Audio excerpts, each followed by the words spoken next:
Hey, coming up on today's podcast, we've got some Cybertruck news. It's here, guys.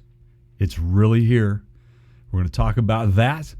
We're going to talk about Ken Block will never, ever be out of our memory banks at all. And we've got one thing to share with you that's upcoming about Ken. Also, Amazon is getting into the automobile sales, and Ford has just recently took another leap over another auto manufacturer once again. All of that coming up on today's podcast and much, much more right after this.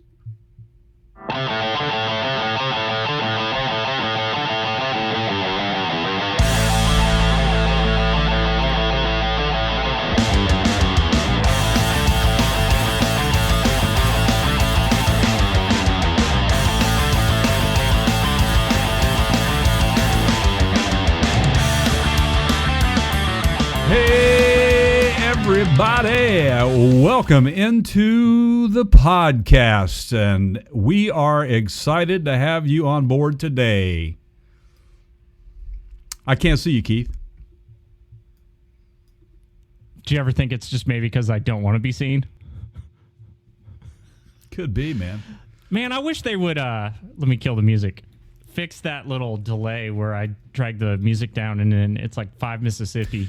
Yeah, because I couldn't see. I think I came in kind of like just habitually into the right spot. Fix that in post. But anyway. You know what's going to happen is they're going to fix it, but now I'm going to start adding that extra 5 seconds, and then they will have fixed it, and then I'll bring you in 5 seconds early, right? And you'll be like picking your nose or something, and it'll be awesome. You mean like this? Yeah. So, hey, what's up? So, hey, everybody, say hi to Keith. Keith. What's going on? My one and only podcasting partner over there. Welcome in. Happy December to you, sir. Yeah, and to you, and to all of you. And for those of you that are new to the podcast, The Counter Show, Jay likes to describe this as conversations at a parts counter, like in the old days, which is pretty succinct. I could go on. It's probably not going to get any better. We start there, and then, even though you may not be able to buy e-bikes at a parts counter, you can talk about them. So we talk about stuff with wheels. We talk about stuff with one wheel. Sometimes we talk about stuff with no wheels. Sometimes we talk about what's on the radio when you're driving down the road. Sometime we talk about what's on the roof of what you're driving. Yeah, so you get the idea, right? And then we've got all of our socials, including our YouTube channel, and you can find links to all those over on our website, partscounterguru.com. And so, yeah, that's how we roll. It is. That's good elevator pitch there, sir. You see what I did there? I do. I do see what you did right there. Guys, wow, this will be our last episode before 2024. This will be the last one of 2023. I think this could very well be episode like 160 something. I mean, that's a pretty big deal for us. Yeah. We are continuing to grow. Been fun.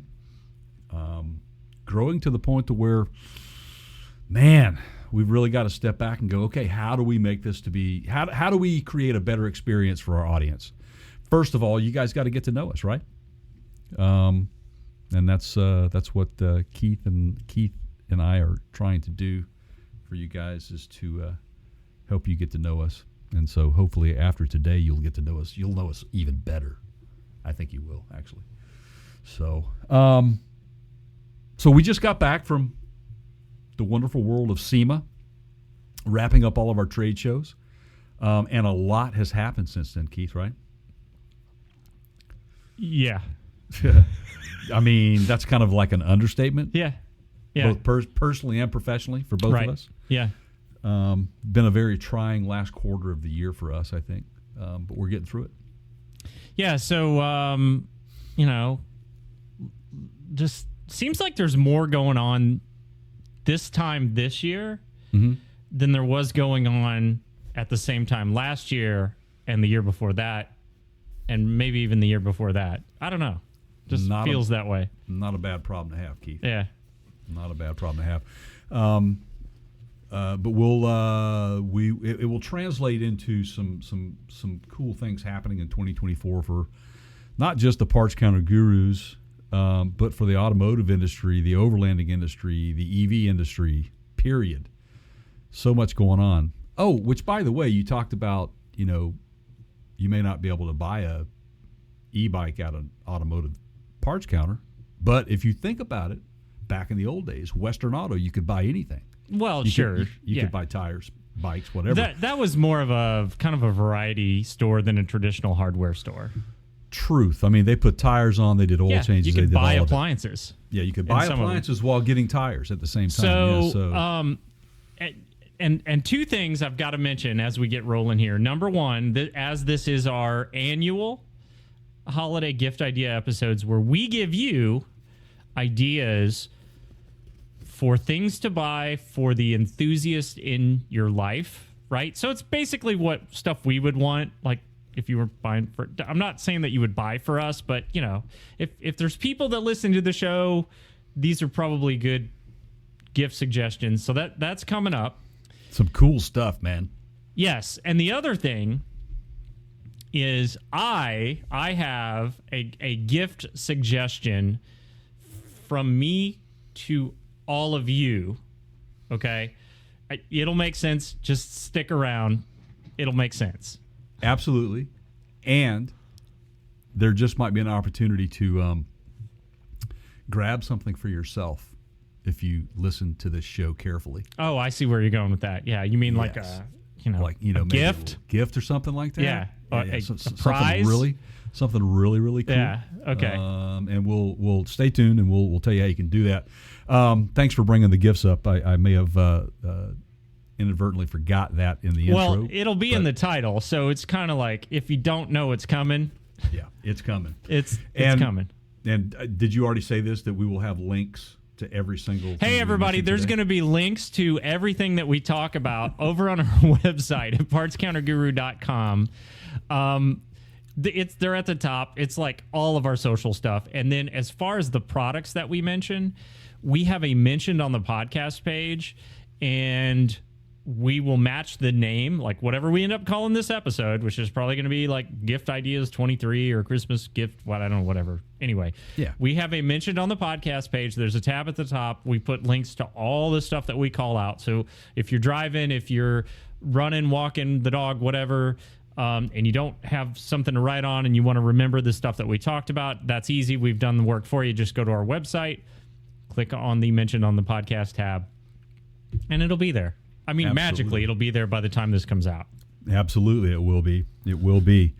Let's talk about an old favorite, man.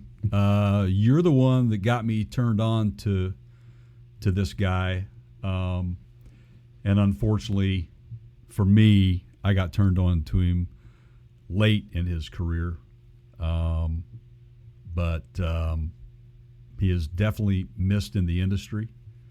I'll let Keith take this away, but we haven't seen the last of him. Yeah, so the good news for you and anybody else that doesn't know about Ken Block is most of, not all of it's still out there on the internet. There's YouTube videos.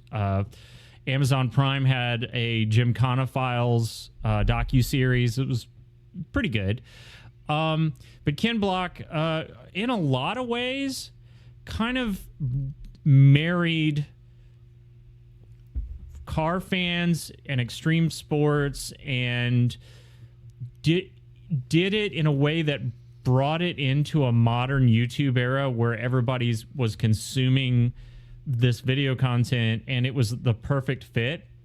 Mm-hmm. And so Hoonigan is his brand. I guess I've heard Ken referred to as the head Hoonigan in charge. But right. Hoonigan is if you've heard that term, those are his people. They hoon, basically. That's their creative driving style, right? So, was it last year that we met him, and then they had the video where he drifted Vegas, and that was playing up on the jumbo screens? He was in Vegas like maybe a week and a half to 2 weeks prior to the SEMA show last year.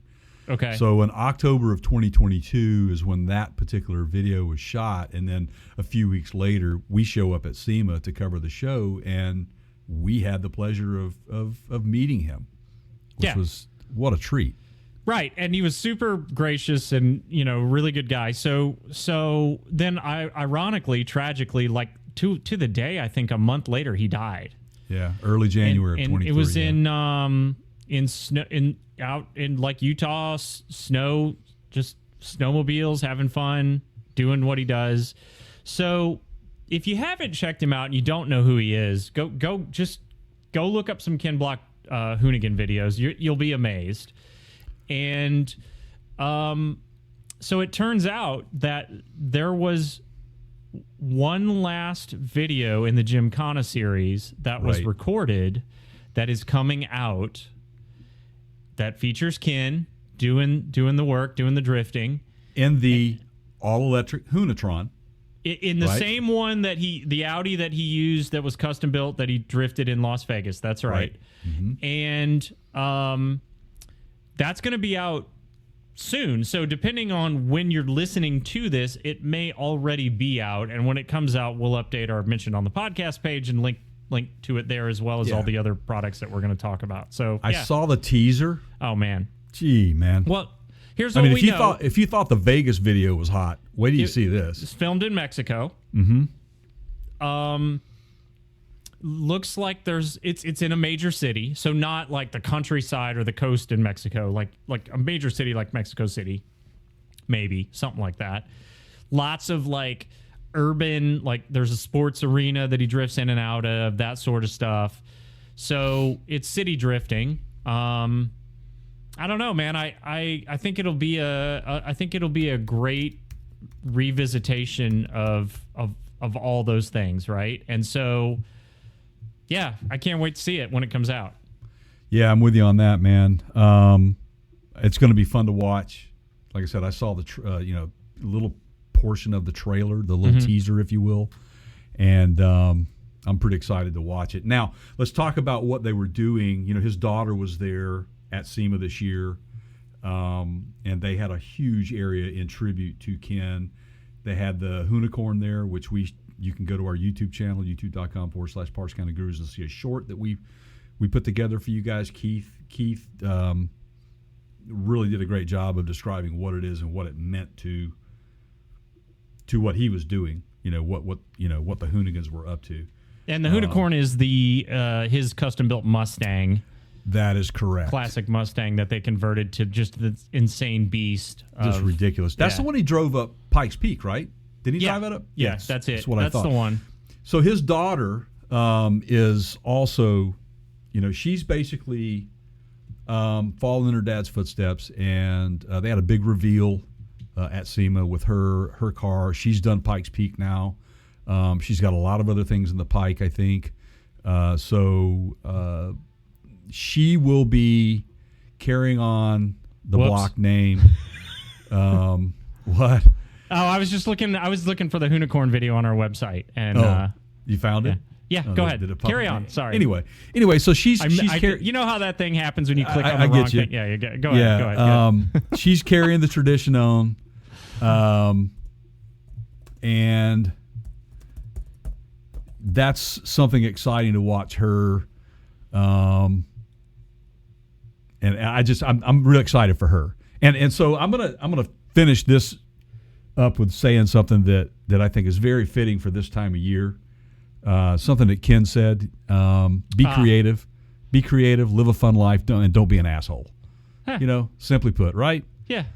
I mean, those are great things to live by. Live life, man.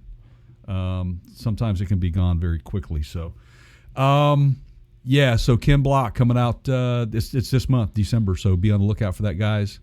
And again, it's about a couple of other things. So it's going to be more than just his last video, I'm sure. So yeah, right. And man, I mean, it's good content. Go back and watch some of the entertaining things that they did, like just the sense of humor in those videos. Where it's great. The sense of humor is very creative. All the guys are on board. They all made that show. I mean, obviously Ken was the focal point, but they made it happen. And just to see some of the stunts this guy pulled off, man, what a legend, what a pioneer in the industry. And he will be missed, but thank goodness we have videos to watch. So, and thank goodness to his daughter, she's carrying it on. So we are completely 100% behind you. So we got a little bit of a Billy Joel-esque story and a story and a story about another story that all tie together. They really do. And I mean, you know, what's the first story on the most outside layer here? I mean, do you start at the Italian restaurant and then go to, you know, Brenda and Eddie? Where are we? I would say, what has finally come to fruition, Keith? Right. So, mark this day on your calendar, everyone. If you didn't know already, the Cybertruck has finally started being delivered. People are getting deliveries now. Those deliveries have not ramped up to full speed, if you will. So it's going to be slow. Some people, the lucky few, have started to receive their Cybertrucks that they pre-ordered. Yeah. I think that 10 of them were already delivered. And they said it was 10 high-profile customers that were going to be receiving them on November the 30th. So that has happened. Right. I'd like that means not you and not me. Not you and not me. If you're Yeah. way down on the list, and Right. if you want to buy one now and get a reservation out there, you got a long wait, because this conversation about the Cybertruck, the reveal was when he broke the window that couldn't be broken, was in 2019, right? Yeah, Right? so it's been 4 years, Yeah. I think. I think we were actually on air 1 year. Yeah. Yeah. And you know, so much to say about this. Man, I will try to time this and keep my comments appropriate to the subject matter, but you know, a lot of changes, some of them subtle changes that have happened since the initial unveiling, if you will, for those 4 years ago and now. In a lot of ways, this thing is not, it's iconic in the same way that the DeLorean, the DMC-12 was. And, you know, interestingly, I see that show up next to the Cybertruck and a lot of these people doing the reviews. It's so funny you bring that up, because whenever I've been reading all the hype about it coming out just the last several weeks, right? I mean, when you look at it, to me, it reminds me so much of the DeLorean story without all the cocaine, right? Right. I mean, well, yeah. Well, as far as we know, right? Right? But, Right, yeah. I mean, the whole thing started with apparently a conversation with his son, and it's like, you know, why are trucks still built the same way they were 40 years ago, and why can't we do something different? Ask and that Ford. got him thinking, and yeah. Ask Ford. And, you know, while there are things that are innovative and, you know, Musk has pushed the envelope on, change for the sake of change is not necessarily a good thing. Now, look, I'm not saying the Cybertruck is not a great truck. I just, in the same way that DeLorean was kind of, who's it for, right? Like, right. It was supposed to be a sports car. They advertised it as a sports car, but the engine in it was a dog, right? So who's going to buy it? Like, are you going to get somebody that would have bought a Corvette to maybe? I mean, so the same thing with the Cybertruck, right? Like, you know, I'm seeing and hearing reviewers say, well, it's really kind of more feels like an SUV. I would contend that the person that would go out and buy an F-150 or an F-150 Lightning or the electric Silverado or even maybe a Rivian R1T, that's not the same person that would buy a Cybertruck. I don't think they're the same. I have to agree with you. And I think that you have to look at what Tesla is too, Keith, because that's the same way with Tesla owners. I mean, Tesla owners are different. Yeah. They're a different demographic. And it's not they appeal to a different demographic. But the thing that Elon has done over the course of the years with the brand is making it more accessible to people and doing some innovative things. Obviously, we've talked ad nauseum about, you know, autopilot and those sorts of things that really have yet to be proven. But those are still innovative and cutting edge things, and it excites people. So that's the type of person that really goes for that Tesla brand. I think you have to step back and take a look at what the Cybertruck is and what it's built to do. It's not really a practical truck per se, in my opinion. I don't know if Keith agrees with me here on that. That's the thing, right? Like, there's so many great things about it. They're doing their own batteries now. You know, they're trying to do like an Apple style of they make the whole widget, right? Right. And these batteries are the best. They're made by Tesla. They were developed by Tesla. They're the best batteries Tesla has used in any of their vehicles to date for a lot of reasons. Right. They're able to more reliably sustain the power load. They're bigger. They run cooler. I mean, they're just the batteries alone. We could just sit here and talk for 20 minutes. And there's lots of great innovative things like that. But I'm not going to take this thing overlanding. And a few of you might, but for a whole lot of reasons, man. It's stainless steel. It's harder to take care of. They're beautiful, but the maintenance on a stainless is different, right? It's different than a traditional painted automobile. Now, they do have a black version. If you don't want the and we'll get into that. We'll get into that. We'll get into that a little bit. I've got a little teaser with that too. Okay. So we'll talk about that. And no, you're absolutely correct. It's not. That's the thing that people have to look at. You know, just don't come out of the chute screaming saying, it's not a pickup truck. Well, no, it's not an F-150. It's not a traditional Ram. It's not a traditional Chevy Silverado. It's not that. It's not what it is. What you're trying to say, Jay, is it's not a truck. That's right. Just as the Hummer EV is also not a truck per se practical truck. I mean, these things carry a lot of weight with them. The Cybertruck. And okay, let me back up a little bit. Who is he trying to compete with? And it's not necessarily who he's trying to compete with. It's what he has basically put him in the position to compete with, which is the GMC Hummer, right? Yeah, and I would say if you're considering either of those two, you know, the Cybertruck does have a lot of positives in its category that could persuade you. But who's buying it? I mean, how many of those is GM going to sell? Right. I mean, the hype on that was pretty interesting too. And of course, the sticker shock was just unbelievable. Now let's talk about that, right? So what has changed since we started talking about the Cybertruck? Price is the number one thing. We've got inflation being a big factor, right? Yep. Yeah. We were saying back then, though, that I don't think he can sell one for that cheap. And sure enough, it's not the $39,000. You know, the low-end model is not the $39,000 vehicle that they said they were going to be able to offer. That one is now coming in about $20,000, $21,000 more. Yeah, maybe. And then, of course, you get into the tri-motor version, which is up over $100,000. Now, look, if you're a collector, the motors are great. You know, it's an investment.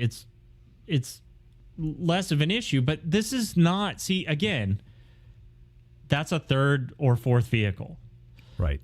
The list of people that are going to buy one of those and make it their daily driver is shrinking, right?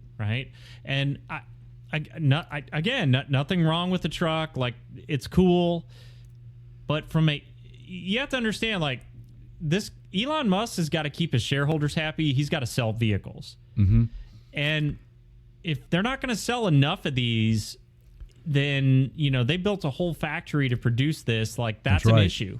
That's right. They are upside down on development costs. They are. Now, how do you make that attractive to a buyer, right? And that's what I was going to say. You said you've already seen one that's black. Well, this is a stainless steel body. There's no paint on them. So now they are offering a few wrap, and it's Tesla, PPG, Tesla driven wraps to make it matte finish black. And then there's, I think, a white version now as well that I read about. And they're just wraps, guys. But interestingly enough, I have to say this, and we say this, people follow others, right? when you're not the leader, you got to follow to gain the traction. And this is exactly what Tesla has done here. They realized they needed to make it more appealing to maybe another demographic, right? Not just the one that wants the old time machine looking vehicle, right? Yeah. Ford just recently offered the same thing. They're offering factory wraps for their F-150s. And we shot a video on that. Go over to youtube.com/Parts County Gurus, or if you're on our website, you can follow the icon. 3 vehicles, I think. 3 vehicles. Bronco, Mustang, and I forget what else, man. F-150. Okay. The F-150. I think that's part of it, yeah. So, but right now, from what my understanding, it's just a few colors that will be available. But, to make it even more appealing to people, they're offering a tent specifically for it. They've got a few other add-ons, and it will grow. It will grow. I mean, I'll tell you how they could dominate if they wanted to literally just dominate the wrap industry. Mm-hmm. You go scratch and sniff. There you go, man. But then you got people coming up scratching on your car, so but how cool would that be? Like, hey, that don't smell Skittles. like Coke, man. Right, doesn't smell like Coke. Well, the ultimate test would be to see if our guys over at Ruined EV could get their hands on one of these and do something with it, man. Yeah, that would be. Yeah, that would be fun to watch. And I'm sure they would do it justice. But so, where does it go from here, Keith? I mean, now that it's revealed and they've supposedly delivered 10 of these, November 30, and how will they sell them? Who gets them? How do you go get them? How do you, how's this going to work for everybody? Yeah, so obviously Tesla being fans of the direct-to-consumer model, not that they haven't stepped into the pool of dealerships, but even their dealerships are a different experience than the traditional dealerships. Right. It's all gonna come down to how quickly they can produce these things, right? That's right. And how many people really want to buy them that are willing to spend that. Yeah. You pointed out that Ford's doing quite well on the EV sales, right? They're up. Contrary to some of the reports coming out about overall EVs, Ford has just recently taken the lead in sales this quarter. They've actually exceeded. They're 113% up on sales for this quarter so far. I think it was, and they surpassed Rivian. I was really surprised with that. So Ford once again becomes the leader in the pickup market. And we've had this very conversation. Why is what they have so appealing? Well, it looks like a pickup truck. It doesn't look abnormal. Yeah. It's purpose built. You can still load tools in it. It's a little bit more utilitarian than a Hummer EV or a Cybertruck or practical. I mean, the Rivian is a competitor, but I almost see the Rivian, they're different price points, but the size of the footprint of the R1T is smaller. Right. So if you want a full-size truck, it's really the F-150 Lightning. That's it. It is. And the F-150 Lightning is loaded, by the way. I mean, it is truly a classy vehicle. And some of the packages of what it allows you to do, it already allows you to do what Elon is pounding his chest about that the Cybertruck can do. Right. So Ford's already doing it. I mean, and it's more practical. Again, if I'm an owner of one, and I have a construction company, the ease of getting tools in and out of the bed or whatever in and out of the bed, it's practical. The Cybertruck just isn't, and it has a true 6-foot bed that has no obstructions to put a bike in, motorcycle, ATV, whatever. But again, let's wait and see how that Tesla evolves, and it will. This time next year, we'll probably be talking about so many new different things with it, or the fact that they are not producing anymore because it was too costly to produce. Yeah, and who's the last man standing, right? Like, how long is that Hummer EV going to be around? Right. True, man. I mean, it's funny you say that because sales on that are like bleh. And I think GM is holding back on their Silverado EV and their it's a 100,000 plus SUV, e-SUV. Right. It's cool. It's cool. We've seen it. It's cool. Mm-hmm. But, then you have this whole strike thing, right? Being problematic and delaying things in production and all that. I mean, it's kind of a hot mess. It hit Ford. They've scaled back on their production. I think there's somewhere around $12 billion in production dollars that they have kind of put a hold on to kind of wrap their... And there's a reason for that, guys. Okay, so, speaking of that, EVs are sitting on dealership lots. And in some cases, dealerships don't want to even sell the EVs. That's not their cup of tea. There's some barriers being placed up between the dealer and the consumer. And, if they don't want to sell them, then don't sell them. I mean, that's up to them. But be careful. Here's why.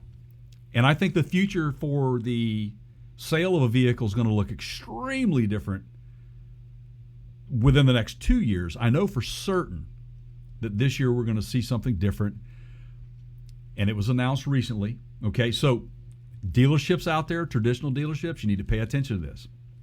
If you don't want to sell EVs, somebody will, right? And so Tesla kind of set the bar for that direct-to-consumer sale, and of course some states allow it to happen. There are certain states that do not allow it. This is the government getting into the sale of the automobile. I don't know if you guys realize this or not, but they completely control it. This is all, you have to go to a dealership to buy a vehicle. That's the way it works, right? But some dealerships do not want to sell electric vehicles. So Amazon's paying attention. Yeah. Right? And, I think it goes beyond just EVs, but please carry on. What exactly is Amazon paying attention to, Jay? Amazon is paying attention to how people purchase things, and they are paying attention to what people want, how they want to go about that transaction. And so whether you like it or not, folks, Hyundai is the first automobile manufacturer to allow Amazon to sell their vehicles online. Now, wait a second. Mm-hmm. Now, does this mean that I can just go on like Amazon.com or on the app and buy a Hyundai? You have to go. It's going to be a different. It's like their auto mall, if you will, right? So you'll still have to deal with a dealership to pick the vehicle up. But like Whole Foods, like you can sideload Whole Foods from Amazon and do a grocery delivery. Yes. So now, will I have all the benefits of, like I usually have come to experience from Amazon? For example, they'll deliver it later than they said, and they'll deliver it to my neighbor's house instead of my house. Will there be free delivery? Right. Is the There'll destination? Be a picture of it getting. It'll be like a picture of my car as proof of delivery, but it's parked in front of some stranger's house, and I'm like, I don't live there. I don't know. Right. Well, will your Prime membership exclude you from destination fees? So So Hyundai being the first, right, and many more coming behind them. In 2024. And I don't think this is going to stop with EVs. And so if anybody could pull this off, it's Amazon, because Amazon's got the pockets. That's right. Where some of the smaller players, even a Tesla and a Rivian, can't afford the legal battles with the government regulations that require dealerships. But I got to tell you, like, I spent some time thinking about this, and timely as it was, I got a phone call yesterday.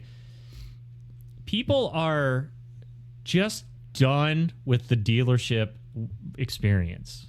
They are. And I think there's a lot of factors behind that. Number one is it's a huge time suck. It's days of back and forth. And if we're being honest, most of these salespeople are people that are gone in 6 weeks and have a hard time holding down a job. And it's not a fun job. Can be very aggressive to you, too, in some cases. Not all of them. but we have some can friends be. in the industry that are good at it, and they're good at what they do. And there are some great dealerships out there. So sure, we are not at all sitting here saying that dealerships are bad overall, because they're not. But I think the experience is the negative experience is becoming commonplace for a lot of people. Right. And they just don't want to deal with the whole kind of scummy, kind of like the whole. I mean, we used to joke about used car salesmen, but it's the brand, the sort of official authorized factory. Yeah, that's gone. Like, let me give you a perfect example. I said I got a phone call yesterday, right? So I live in Tennessee. The local Franklin Toyota dealership calls me. I have a 2014 FJ Cruiser Ultimate Edition. It's a limited production run, highly sought after, great. Last year they made the FJ, the Cruisers, okay. And there was a factory recall. It involved the fuel pump. And I let the local dealership do it because it had to be performed by a Toyota dealership. And it was kind of one of those things where I knew they wouldn't put the new guy on it. It was a big job. So you're probably going to get the experienced tech. Once I did that, they had me in their system. So I get this phone call yesterday, right? This is not making any of this up. This is how it went. Hey, Mr. Keith, we see here your FJ is due for maintenance. What day can you come in next week? What?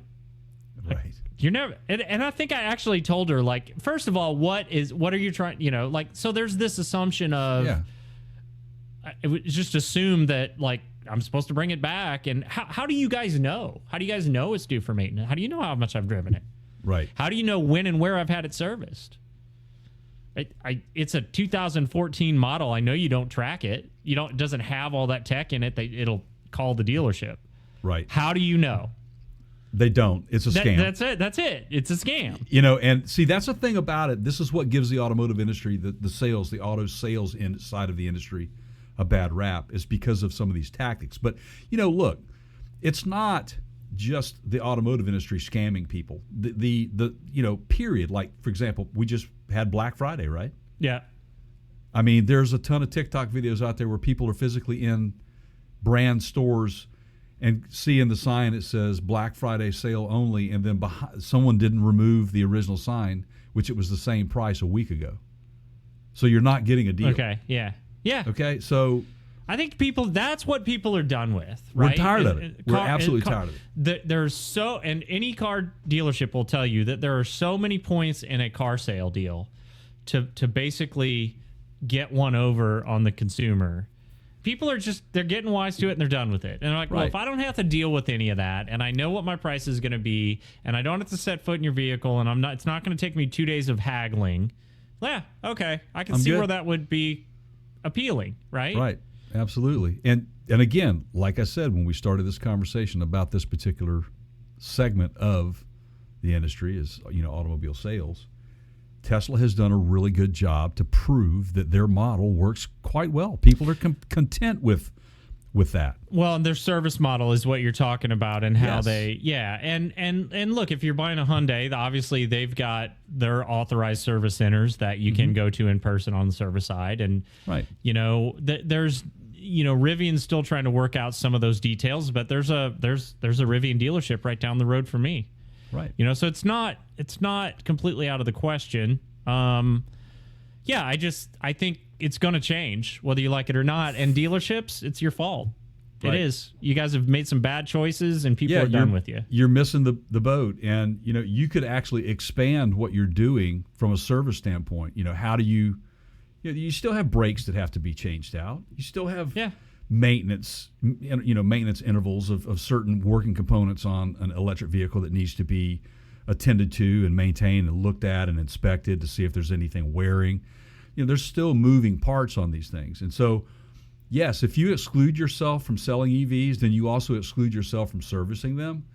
And I think that dealerships are going to look differently if you agree to sell those things, because you're still going to have to maintain a internal combustion engine propulsion system, but you're also going to still have to, you can still service. So Do you have two separate dealerships? I don't think so. I think what you do is you work with what you have and you expand on what you have, and you have two separate departments, your EV department.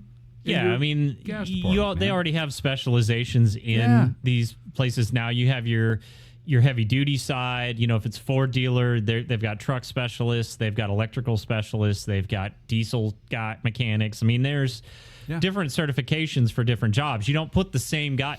The guy doing the oil changes in the 20-minute oil change line is, trust me, that is not the same guy doing your power stroke maintenance on the diesel engines, right? Exactly. It's not the same. If you come in with so I have a friend of mine that is driving a Honda, and this is going to tie into something on the gift wish list, but she, God bless him for trying, man. They had a check engine light come on. It's a new Honda, okay? And so I understand the logic behind what they did. It's sound logic. It's just not, there it is. So they unhooked the battery for 24 hours.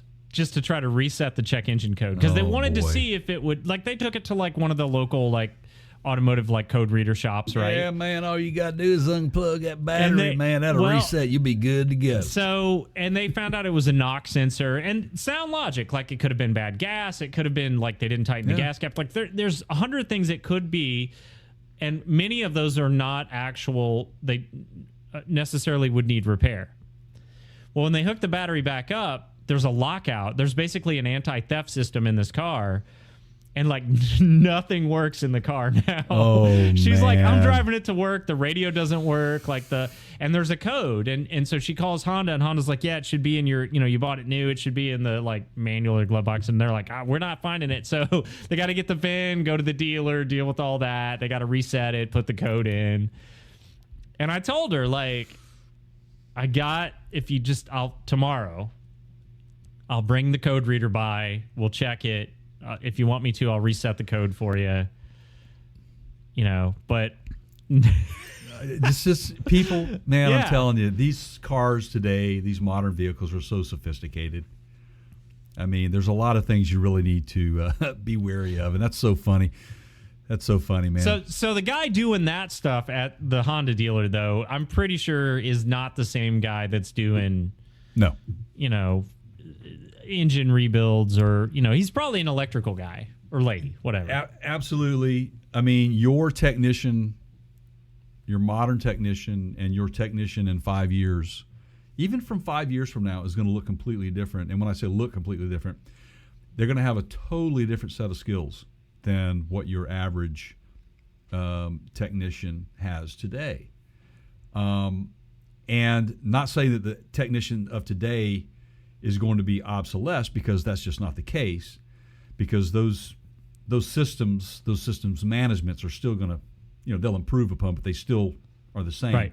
It's just that, like Keith just said, you're dealing with electrical systems that are far, more in depth than what the electrical system is on a gas propulsion system, internal combustion engine vehicle. So just bear that in mind, and that's why you have to have that separate. You got to segregate the two. You have to. You can't keep them in the same shop, or else you get backlogged. It's just the way it works. So interesting times that we live in with the changing of these, direct to consumer, and that it ties into what we said on our last podcast, what we observed at SEMA, and how SEMA is also going more business to consumer by allowing more consumers into their show. And the APEX show, which happens simultaneously with the SEMA show, which is also governed by SEMA, the Automotive Aftermarket Product Exchange, is more geared towards the service side of it, the engine builder, the builder, if you will, like that. They're hardcore. They're hard parts, right? But they had a record year this year in attendance. And I think what helped put them over that is they had an additional... Kevin Hart. Kevin Hart did it all, yes. Yes, okay. Yeah, right. He was there, right? He was. Okay. He was also at SEMA. His GTO is amazing. I got a picture of it. I think I put that on one of our Instagram posts. But anyway, yeah, I mean, Apex had a large turnout. They sold out their booth spaces this year. They had an EV segment that went over very well. It's a real thing, guys. It's a real. So that segment of the industry is changing so much right now. And some of them are starting to figure out. And we, Jay and I, had conversations with some of these folks, and some of them we would say things like, "This is an interesting product. We think our fans would like to know about this. Like, is this something we could?" Oh no, sorry, we're B2B only. We only sell to to big businesses that then buy in bulk, and in turn put those on their like an AutoZone, right? And then AutoZone would put them on their shelves and sell them directly. Right. But there were some that are starting to wise up to this and go, oh, there is a consumer model here.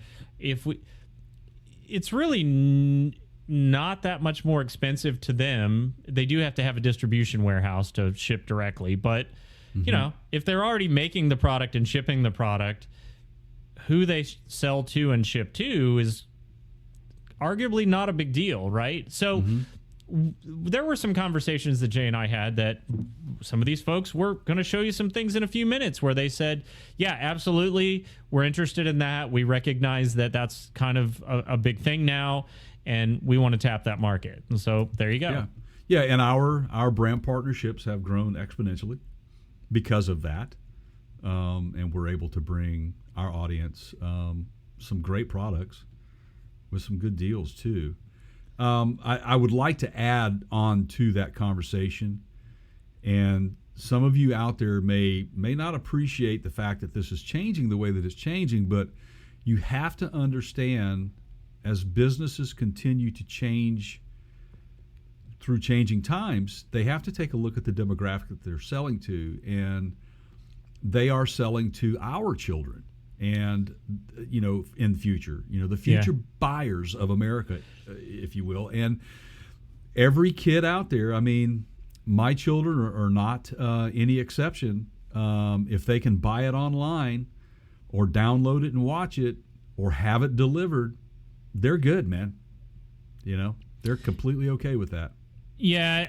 I don't think anybody's really trying to force anybody out of their comfort zone. I do think, though, it's kind of just what the growing masses want, and the businesses have to cater to that, or they will not be around in 5 years. 100% agree with you. I mean, Ford didn't decide to make the F-150 Lightning until Tesla got notoriety. Right.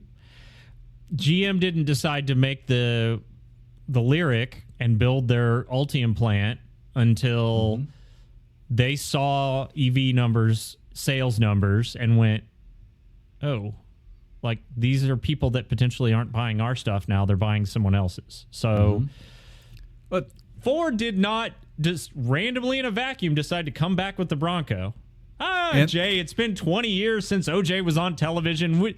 Can you just see the boardroom meeting? How about a new Bronco, right? No. It was all the overlanding, all the stuff Toyota's doing, the huge trend, the generation before, the FJ Cruiser. And likewise with the subcompact or the compact pickup truck, the Ford Maverick, right? Yep. I mean, they're looking at what Hyundai was doing. They came out with the Santa Cruz, and these are unibody pickup trucks. We get it. Why are they useful? Well, they're lighter, they're practical, they're purpose built. I mean, it makes total sense, and so everybody's paying attention to what everybody's doing, and yes, the auto industry is nothing if not just a response to peer pressure in the industry. Right. Now the only exception is Toyota not going full on BEV. Well, I would contend that the Asian manufacturers have always kind of done that. They if you look at like Honda, especially on the motorcycle side, there's been in economic downturn periods, they just won't they'll crank out the same model with some lightly revised features on it for the next 4 years, and you can tell that was a season in their life when they just didn't want to spend the R&D dollars. True. Right? Yeah. So there is that little bit different of a mindset from the Asian manufacturers versus like the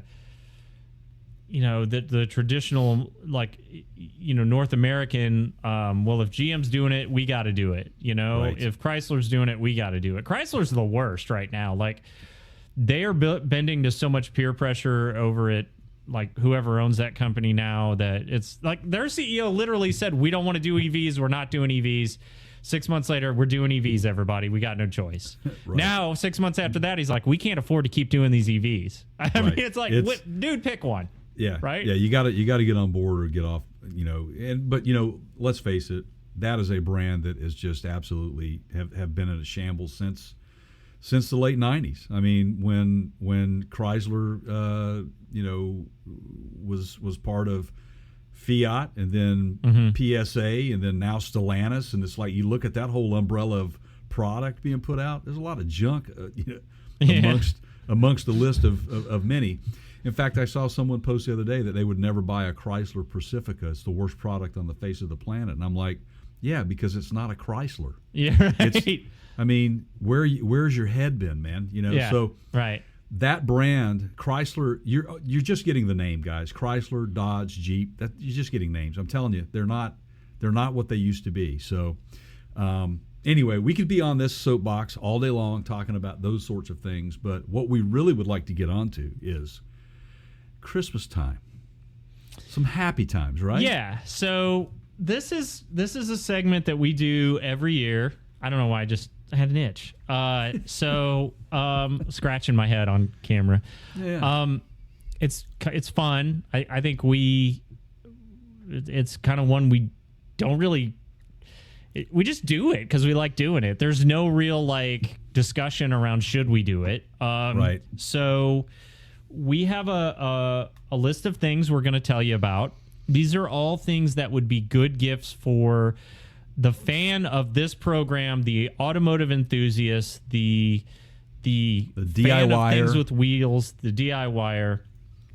And we're going to list all these out on our website, which is partscounterguru.com. There's a mentioned on the podcast tab. Sorry.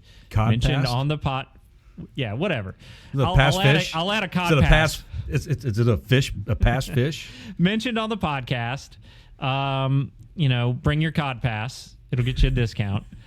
That would be a good discount code. And so you can go to that website and find all of these things. And some of them do have discount codes, and we will list those there as well.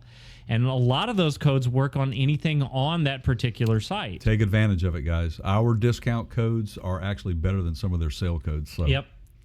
Yeah, you're welcome, everybody. Happy holidays. So what are we doing first? Well, let's talk about, we're a real big fan of these guys. Yeah. Max Tie Downs, right? Okay, yeah. So that's Max, MAC''S, Tie Downs.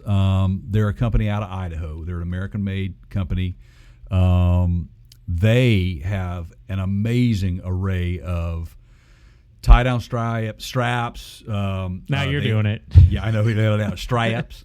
For your truck. For my truck. Right. So, but they have a tremendous amount of options for you guys, and we're talking from anything to tie down, say a UTV, ATV, power sports stuff. They do race car tie downs as well. Absolutely. In fact, Keith and I have seen them in use at trade shows, which we're talking like we're looking at how long they have been using them to where the blue had faded, so they've been weathered so much. So, but anyway, they are tried and true. You can hardcore. You can get various colors. If you have a favorite brand color, like your KTM orange or your Yamaha blue or whatever, they got you covered. But also, the quality of these things. This goes back to what we were talking about in the previous segment, where they have kept their focus on good quality products, little things. And you could go, well, it's just a tie down strap. I'm just tying my motorcycle to the bed of my truck or my dirt bike or whatever. No. There is a difference for a couple of reasons. Some of them have the little soft loops on them. So if you've got a nicer bike, you don't want to scratch it up. you don't have to use the like rubberized coated hooks. You can actually just use the strap itself to loop through, and that soft loop will take care of the contact areas, if you will. They're well thought out. If you have a utility trailer, if you have an enclosed trailer, they've got a really, really nice modular system for rails. You can put rails on things. Mm-hmm. That's right.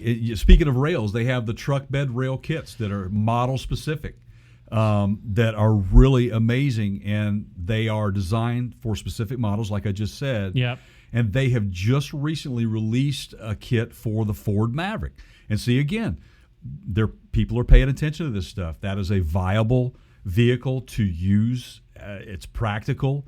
So Max Tie Downs decided we're going to create a truck bed rail kit for that as well.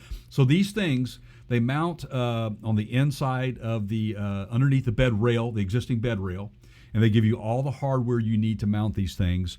And they have where you insert the little hooks, and they're like a ½ inch apart, so they become 1 inch apart, and they're adjustable along the way, however you want it. And so there's these points on the rail where you can move and adjust to your needs. So what you get with most of these kits are a couple of Versatile Series 1 tracks, they call them, stud tie-down rings, stainless steel hardware, surface-mounted installation is what you get with this. It just allows you to be a little bit more flexible with the load in your bed instead of having to go to what the factory hooks might be in the corners or whatever. Yeah, this just gives you so much more versatility. It's a cleaner look, right? So if you're someone who is utilizing that truck bed a lot for these types of for hauling stuff, this is a kit that you want to get. And they also work with things like the sled on the roof or the Christmas tree or whatever, right? So this isn't just limited to power sports. I have used them in such a manner. Yes, and they did just fine.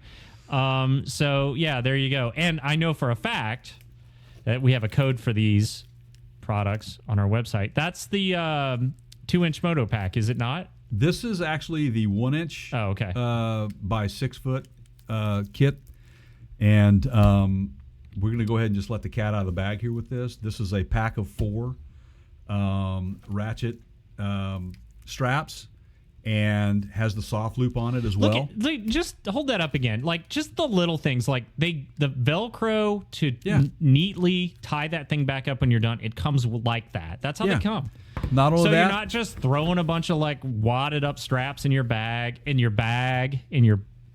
have a bag there. Yeah, each one of their packs, their Moto packs, typically come with a satchel or a pack for these things to go into, so they store nicely. There you go. And this is not a shabby bag either, man. I mean, I was like, it's just as impressive as the strap itself. So this is a great product, guys. We are What if I want that one? Well, we're going to give this one away. Well, how do I get it? Well, here's what you need to do, guys.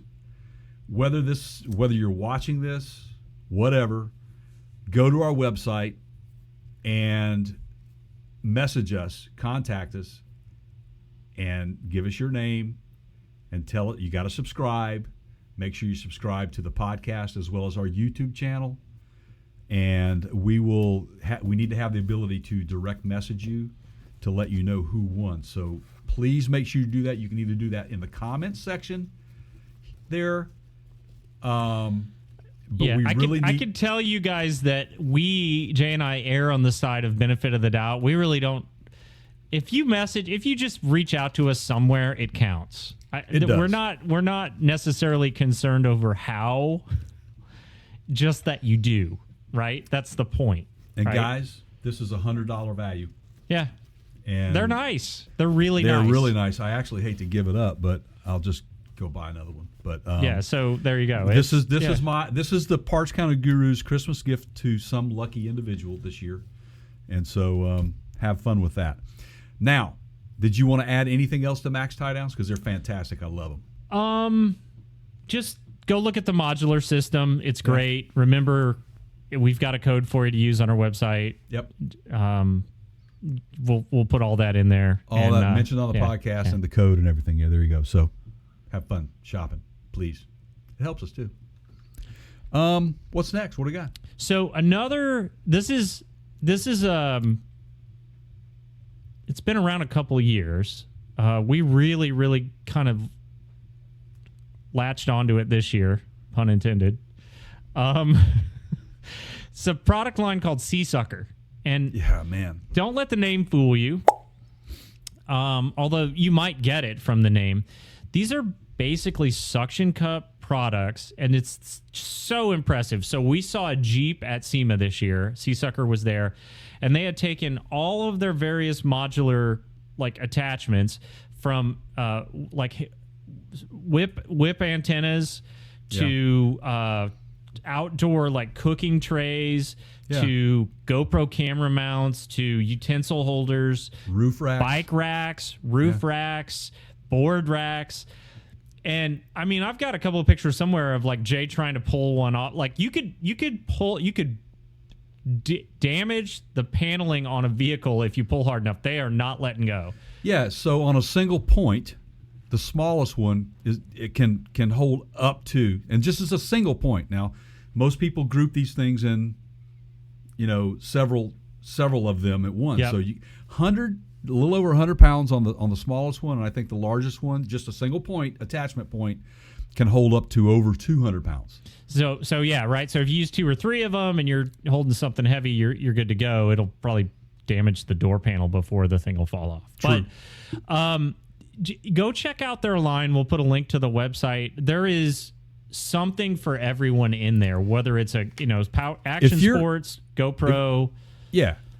And if you're an off-roader or an overlander, this is an ideal product for you, because on the weekend you may just want to throw all these racks on, and then you pull them off when you get home, and then you can ride around town. You don't have to worry about all these racks being in the way, and you trying to get getting clearance going into a parking garage or something like that. Yeah. They're easily removed. And Keith and I asked their product person when we were at SEMA, when we talked to them, how well do they handle when you're driving, what speeds?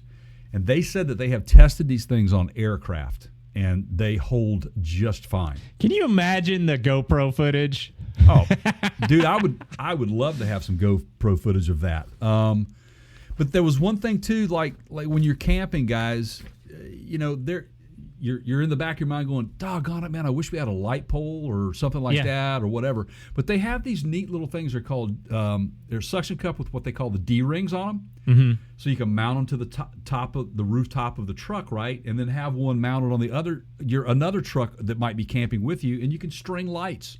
It's just and they're not that expensive. And the visual that I keep getting when I see these things is, the heist movies where the guy is always like the glass buildings, and he's got to go up to like the 88th floor.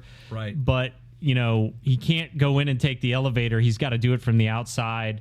And so he's got these like on his knees and his arm and his palms, the whole thunk, and then he releases the one, and then he, thunk, thunk, thunk, right? And then he's climbing this, he's scaling the side of that's what the concept is the same here. They hold so well that you're, like Jay said, for the small ones, you're over 100 pounds in strength, load bearing strength. I mean, I pulled on one. It was like I couldn't believe it how well. They're it cool. Held. They're easy to mount. They're easy to dismount. You just push a button. You just push a button. It's so well thought out, and works on just a smooth surface. And I think even in temperature, they said they hold up nicely in cold temperatures as well. So the only thing that they say is that, you have to pump them up, and then after 24 hours, you just want to check the hold. You just pump it a little more, and it holds another 24 hours. It's got a little indicator on it that pops out if it's time to repump it. So it's a practical way to mount a bike carrier, a tent rack, whatever. It is a practical way to do it on any type vehicle. Just say you want to put that Mohawk on the roof for your, represent your favorite sports team for the weekend, but you obviously don't want to be seen with that on Tuesday after they lose, right? What if you have a convertible, right? Yeah. And you don't have a roof, but you've got a deck on the back to where you could mount some of these things and mount a rack and carry a bike or whatever, Yeah, it's just So we'll put links over there for you guys for you content creators, man. They've got, like Keith said, they've got iPad mounts, they've got phone mounts, they've got GoPro mounts, they got it all for in cab as well as exterior. So check them out. That's seasucker.com. We're happy to be a brand partner with them as well. Yep. We'll put all the links again. Just check our website. And so long time partner of ours, favorite partner of ours, Race Ramps and Black Widow Pro. Jay just did a really good interview with the Race Ramps side. They are partner sister companies, I guess it's fair to say. I think so. And with Christina Kwan, who is over the Race Ramp side, and we got to see her race car. She's into power sports. She's a world champion boxer. She's a world champion poker player. So for you guys that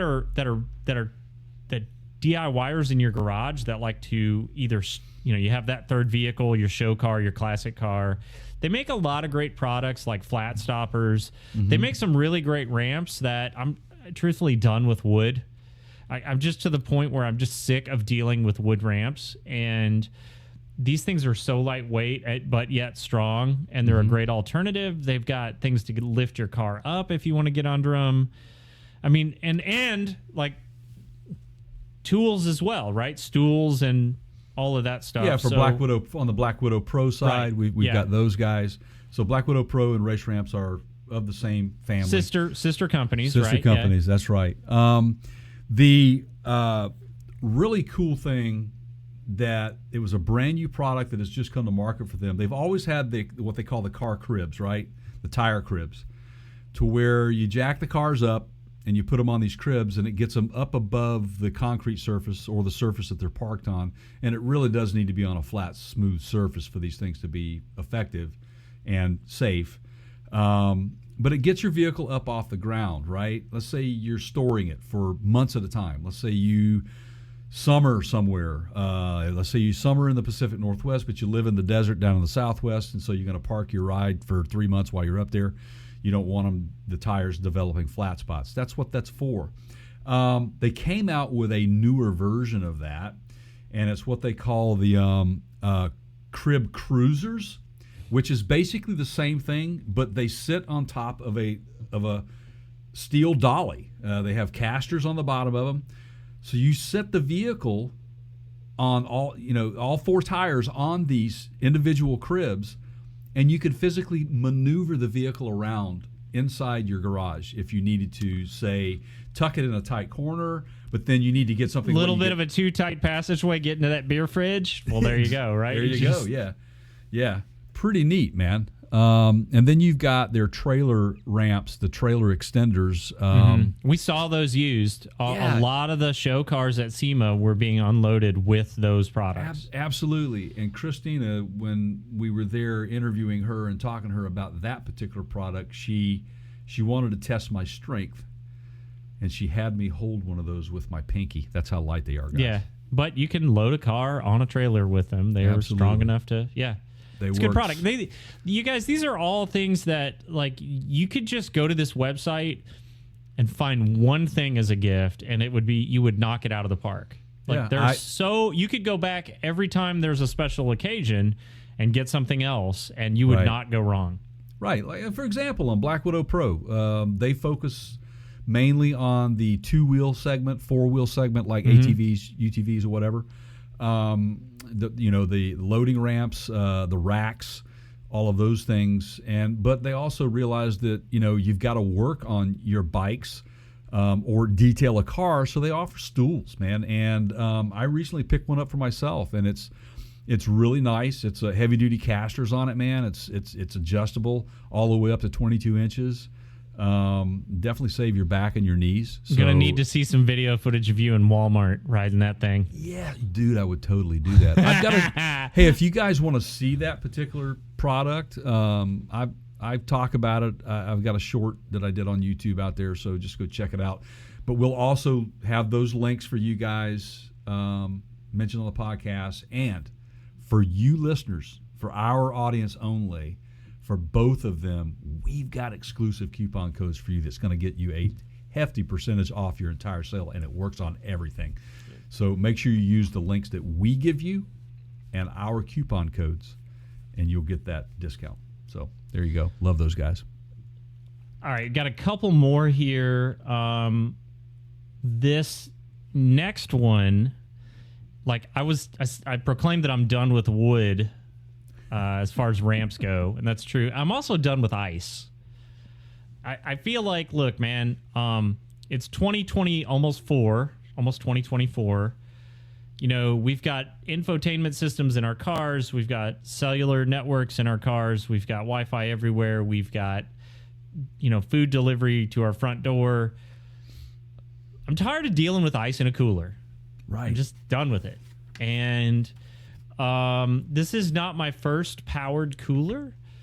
I've been a fan of the no ice thing for a while, and it arguably, like, the time and sort of rerouting I would have to deal with every 24 to 48 hours to go get some ice it's done, right? So the powered coolers are a little bit pricier, but they're oh man, it makes your life so much easier. Yeah. Absolutely. Plus, you're not giving up that space in the fridge or the cooler for ice, right? You can use the whole space. So this summer, and I have the footage. It probably will surface on our channel.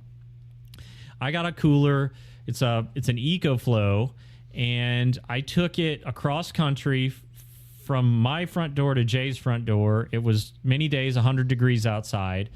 It is 100% powered either by AC power, that's your wall socket, or DC power in your car.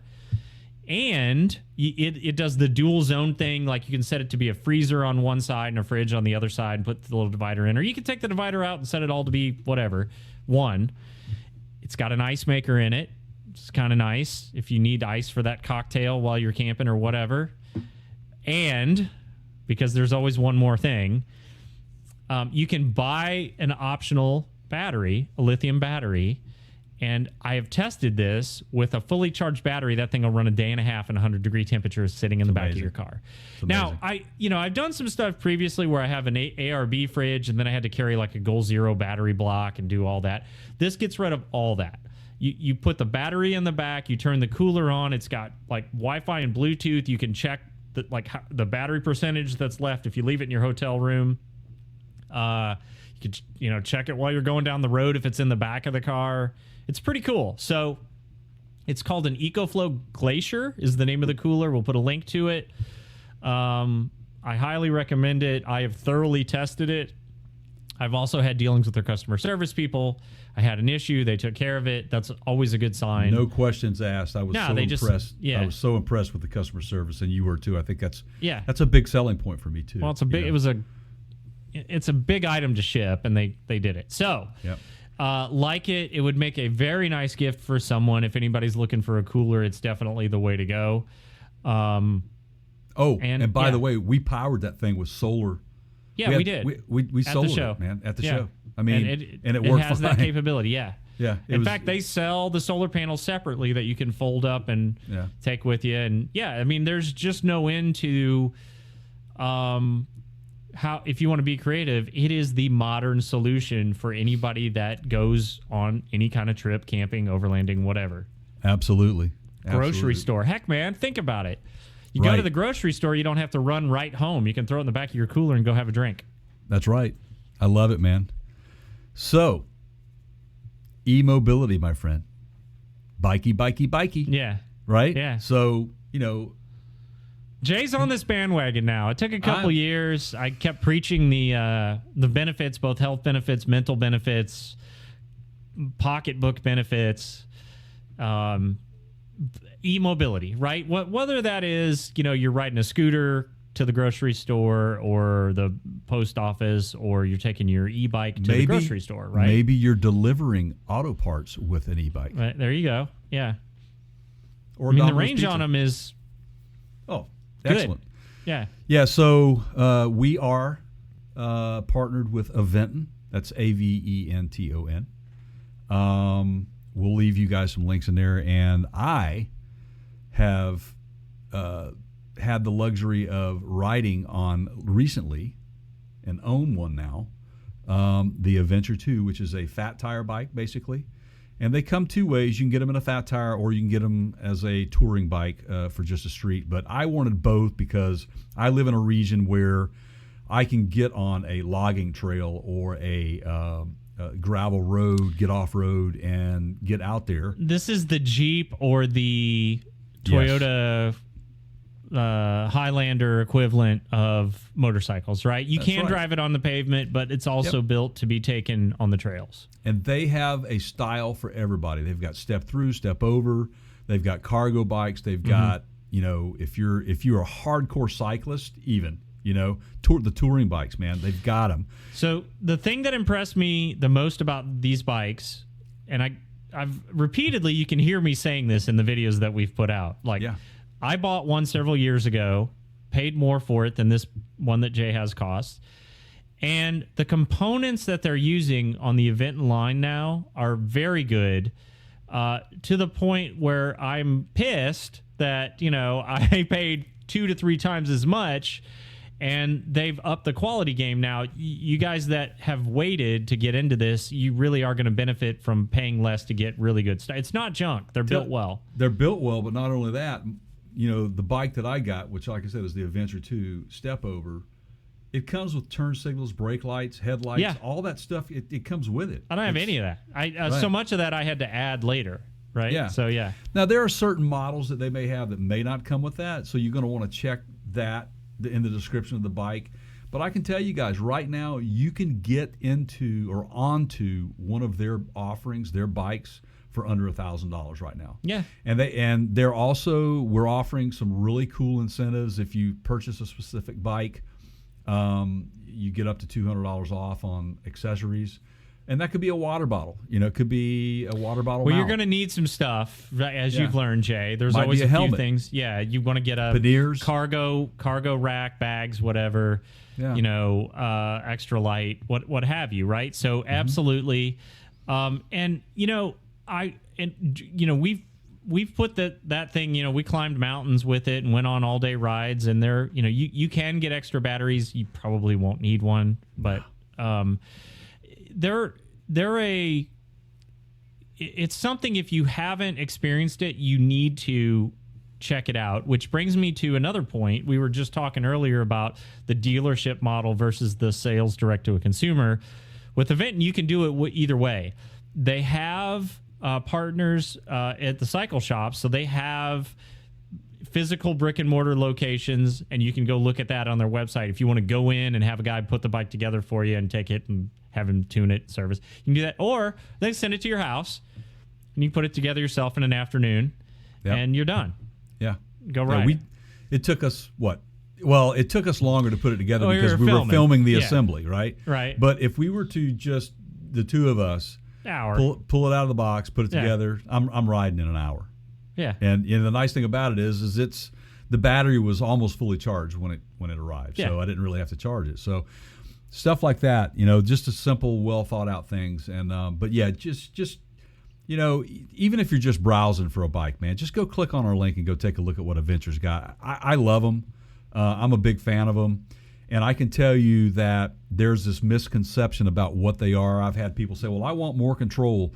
I want to be able to pedal my bike. Well, guess what? You can pedal these too, man. It just depends on what level you want to pedal. Yeah, you can turn all that off and work as hard as you want. I mean, you've got four modes on this thing. You've got just standard. You've got cruising. You've got eco. You've got touring. You've got turbo. You name it. And mine has a top speed, I think, of like 28 miles an hour or something like that, or 21 miles an hour. Yeah. It's class 3, yeah. So just know that there are different levels of that, just depending on what you want. But the bigger thing that I saw the benefit for people is this. If let's say you're in your senior years. Let's say you're you're not even in your senior years, and you've had a hip injury or you've had a knee injury and you have to take it easy.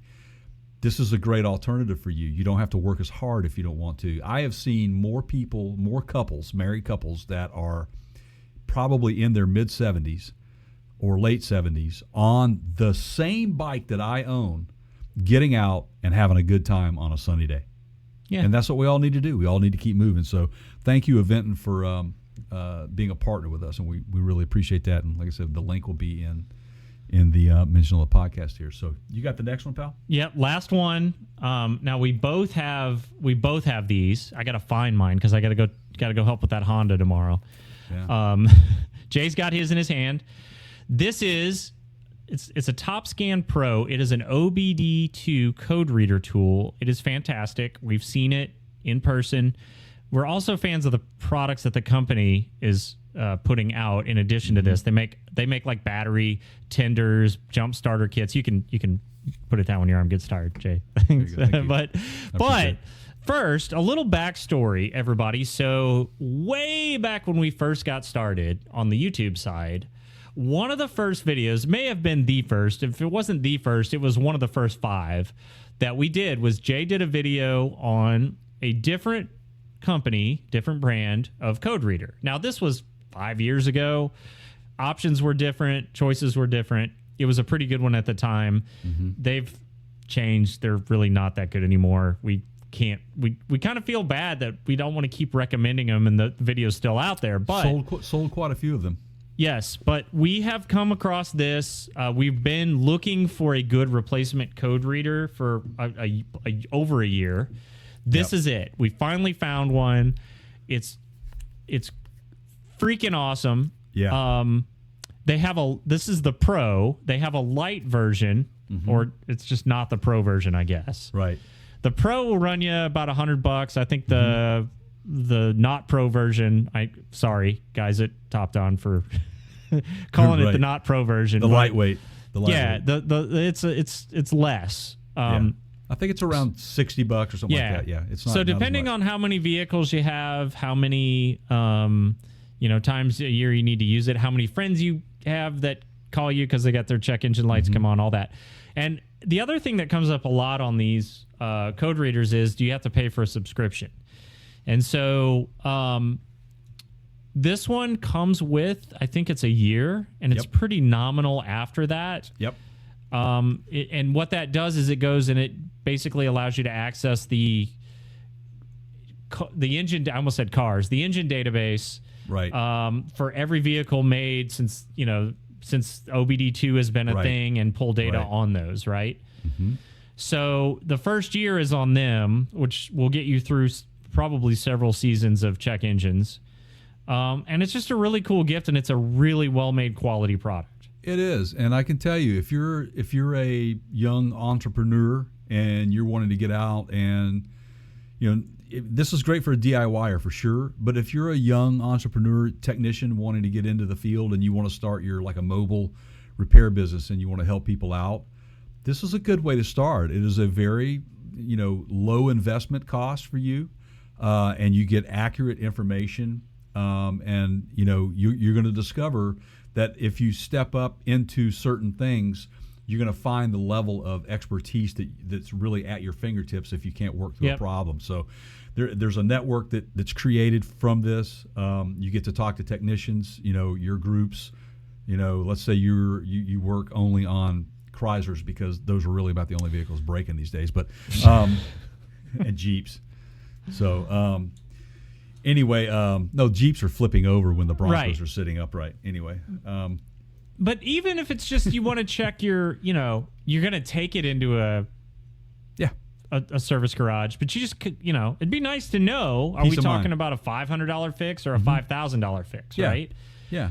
Well, you'll have an idea, right? If it's a NOx sensor, okay, could be a lot of things. It could be level, a $500 fix, could be $5,000.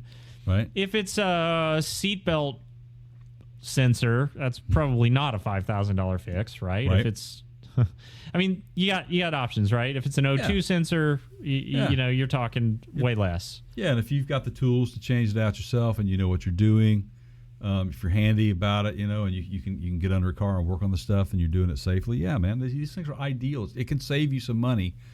The other thing too is like Keith just said, it's that peace of mind going in, knowing what you're up against before you even get there too. Sometimes if you can't fix it, and you got to take it in. So if you're a DIYer at all, this is a good choice. If you don't know how to open the hood on a car, go get one of the other things on the list that we mentioned, and you'll be safe. But any DIYer is going to love this. Also, we met the owner of the company, Super nice guy. And like Keith said in the beginning of this discussion about these guys, they don't stop there, man. If you are a certified technician, you need to be going to their website. That's the other thing. They make pro tools, so they don't just do the consumer thing. They are also doing business to business. They make shop tools. They get all the way up into full-level EV charging stations for businesses that want to put 5 chargers in their lot. On the consumer side, something that I'm really interested in, I want to do a video on it, is they have some good battery jump starting tools and some good battery testing tools. Those are for 12-volt car batteries. So we'll see what we can do there. But if you're looking not just maybe for a code reader, go check out their site. There's some good battery tools on there as well that are consumer rated, and you may find something you like. I love it, man. I love it.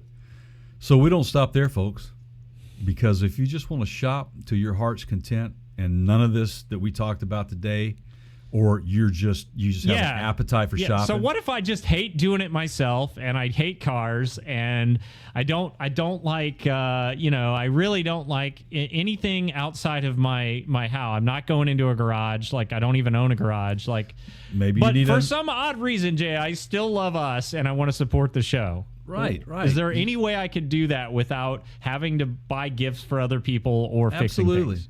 All you have to do is go to our website at partscounterguru.com, and when you get to the homepage, you'll see the Amazon icon right there. Just click on that link and you can shop to your heart's content and buy anything you want, man. Including, as we previously established in this episode, a Hyundai. That's correct. Go buy a Hyundai. Do we get a sale credit on that? I hope so, man. We need to look at the fine print on that. Yeah. Wouldn't that be nice? I mean, I wouldn't say no to that. Oh, heck no, man. Hey, anybody looking for a new car? Right. So make it the season to remember. Right. I tell you what. For us and you. Absolutely.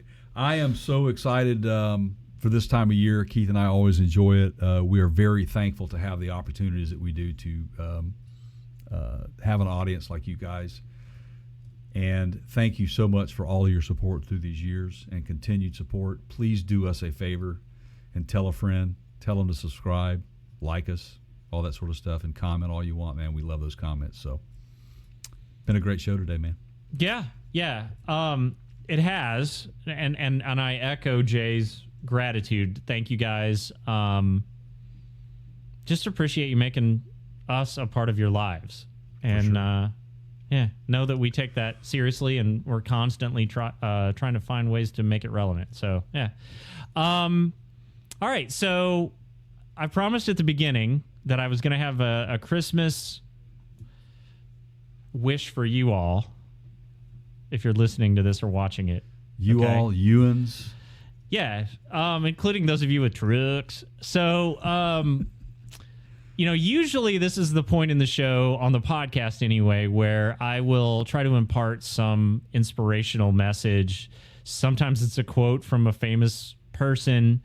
Sometimes it's just random things that I stumble across. This one's going to be a little bit different, but in that same spirit. As it is the holidays, and as this is the holiday episode, and as gifts are plenty, we, and I'm speaking for Jay here, have a request of you all. This is my wish list, my grown-up Christmas list, if you will, Jay. Okay, I'm all ears. It's my lifelong dream here. Okay. Just hope everybody else is all ears. Interestingly, you already alluded to this earlier. This is it. Merry Christmas, everybody. Stop driving like assholes. All of you. I'm talking to you. Yes. Stop driving like assholes. It's Christmas. I love it, man. That's it. And you do it. You know you do it. You know who you are. And you know who you are. So, just no more driving like assholes this holiday season. All right? All right. I'm good with that. Now that we've got that out of the way, thank you guys. For my pal Jay over there, I'm Keith. We will see you on the next one.